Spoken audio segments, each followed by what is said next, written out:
toutes et à tous, je suis ravie de vous retrouver pour une nouvelle saison Rencontre InsurTech, des interviews de fondateurs et de fondatrices d'InsurTech. J'ai le plaisir de recevoir aujourd'hui Ying Liang. Vous êtes CEO et fondatrice de Clarity. Bonjour Ying. Bonjour Nelly. Ying, quels sont les points clés de votre parcours et que représente l'entrepreneuriat pour vous ? Alors, je suis plutôt profil scientifique avec une formation de base de Télécom Paris et une formation complémentaire de Harvard Business School sur finance. Et j'ai travaillé en Asie, aux États-Unis et en Europe. Par exemple, aux États-Unis, je me suis chargée des projets d'investissement infrastructure dans les pays en voie de développement pour le compte de la Banque mondiale. Et ensuite, j'ai travaillé pour une multinationale asiatique dans la technologie et j'ai construit une idée en fait business en Europe. Donc, j'étais directrice générale Europe pour cette multinationale. Et mon dernier poste avec cette multinationale, PCCW, était directrice du développement de sociétés et pour mettre en œuvre des projets de croissance organique et externe, y compris fusion-acquisition, avec mon poste de, je dirais en fait, directrice M&A. J'ai mené quelques projets, quelques transactions en fait pour acquérir des startups innovantes et ça m'a donné une idée de créer ma propre startup. Quel parcours! Alors, comment est né ce projet? Comment l'idée est-elle venue de Clarity? Et alors, lorsque j'étais directrice du développement de sociétés et M&A, et j'ai mené quelques acquisitions des startups innovantes, c'est là que m'a donné une idée de créer ma propre startup. Et ensuite, comme en fait, j'ai toujours aimé de créer quelque chose avec une page blanche et dans un secteur, si possible, différent, sur un marché différent, et que lorsque je regarde un tel décalage au niveau, je dirais, numérique, digitalisation, comme j'ai un background scientifique, entre l'assurance et finance, il y a un vrai retard pour le secteur de l'assurance, qui est un secteur extrêmement important pour l'économie. Et lorsque j'ai décortiqué les différents modèles de business à chaîne de valeur et que ça me vient à l'idée de créer en fait Clarity au service des petites entreprises. Alors justement, Ying, quelle est votre proposition de valeur pour ces entreprises? Alors que nous, Clarity, on voudrait combler le marché et que en fait lacune de marché et surtout pour des petites entreprises qui ont des activités et des risques complexes et qui sont délaissés par des grands assureurs à cause des sinistres en même temps de fréquence et d'intensité et avec la puissance digitale des algorithmes sophistiqués, ça nous permet de faire en fait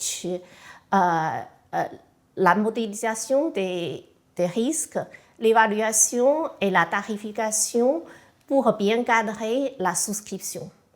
Et ensuite, bien sûr, notre plateforme digitale de A2Z qui manage l'ensemble de contrats, de conseils de tarification, de souscription, gestion des contrats et gestion des sinistres.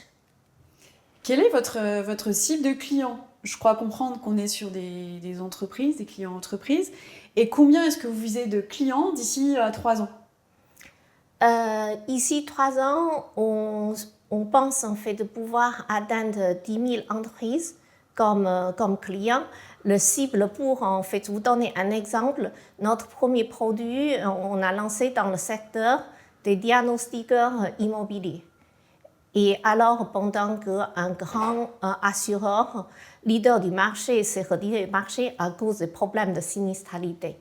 Et en laissant en fait des petites entreprises de diagnostic immobilier dans le stress, trouver une assurance comme c'est un métier réglementé et l'assurance est obligatoire pour accéder les activités. Ying, comment est-ce que vous travaillez avec cet écosystème d'assurance aujourd'hui? Vous travaillez avec qui? Avec des assureurs?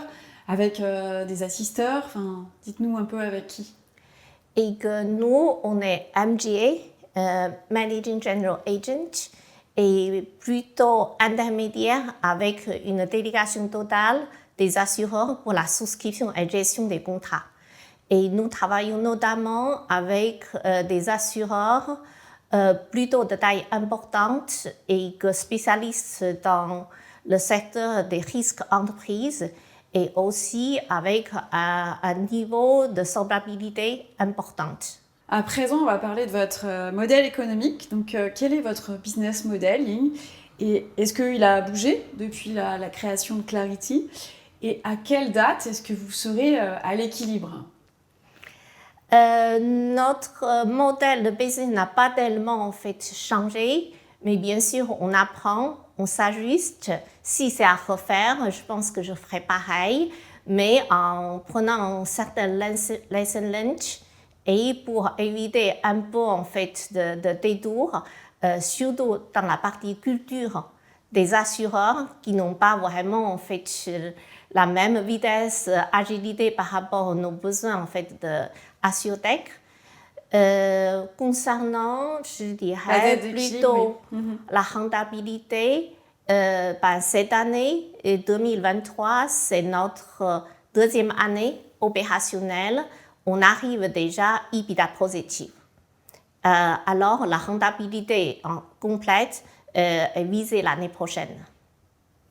Quelles sont les 3 grandes difficultés, si vous deviez résumer, que vous avez rencontrées dans votre vie d'entrepreneuse? Le premier challenge, c'est le recrutement. Et que comme tout le monde n'est pas aventurier pour rejoindre une start-up de jeune âge, et puis la question de stabilité, d'emploi. Et le deuxième challenge, c'est en fait trouver des portes de risque. Comme vous avez compris, on travaille quand même dans des secteurs avec des risques un peu aigus et qui nous font confiance. Je dirais en fait le troisième, c'est vraiment de bien comprendre en fait toute la chaîne de valeur et comment nouer des partenariats avec des distributions comme en fait on est plutôt MGA que en fait des courtiers de proximité. Et quels sont pour vous les 3 facteurs clés de réussite pour votre entreprise? Premièrement, c'est l'équipe. Et l'équipe est de construire une équipe taillée par rapport à notre modèle de business et surtout à notre ambition. Et puis deuxième, c'est en fait avoir, je dirais, combiné l'aspect technique assurantiel et l'aspect en fait technologie digitale. Et en fait, finalement, c'est vraiment en fait trouver la lacune du marché, c'est de créer la valeur s'il n'y a pas de problème et il n'y a pas d'innovation. Alors la question, c'est et si c'était à refaire? On refait pareil, mais mieux et plus vite.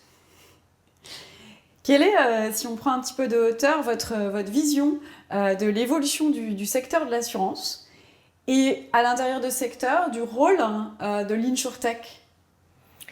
Je pense que InsurTech a vraiment créé une rupture dans la chaîne de valeur, surtout automatisation d'une partie de distribution et de souscription.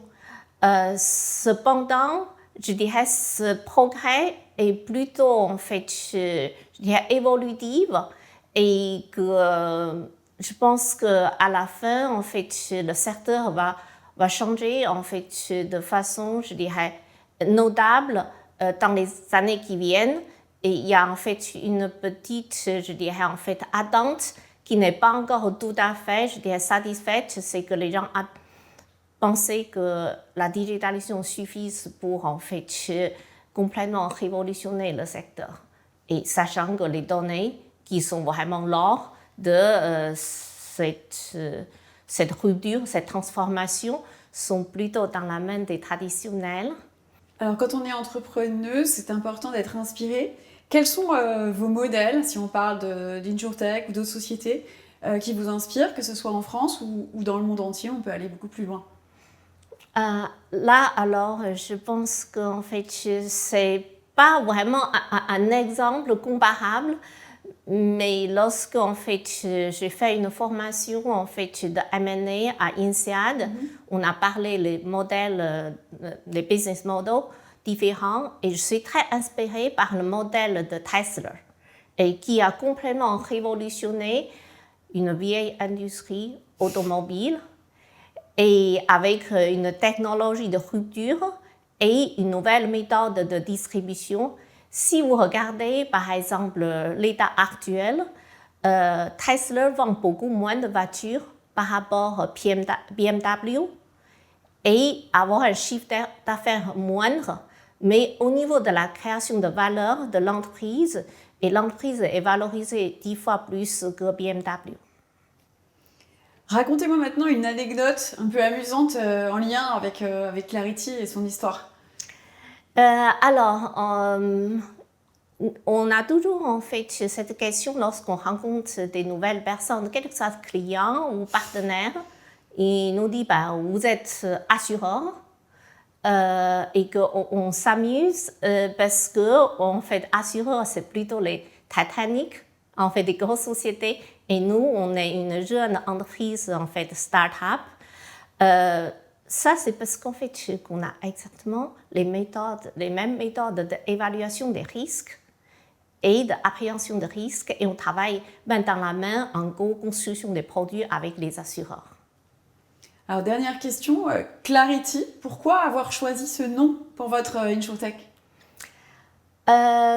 Tout d'abord, en fait, pour, je dirais, la transparence de nos polices d'assurance, et surtout d'apporter, je dirais, la clarté et de nos contrats, des informations vis-à-vis de nos clients. Alors, merci beaucoup Ying Liang. Vous êtes, je rappelle, CEO et fondatrice de Clarity. J'ai vraiment été ravie de vous recevoir et d'échanger avec vous. Maintenant, je vous donne rendez-vous pour un nouvel épisode de cette passionnante série. À très bientôt.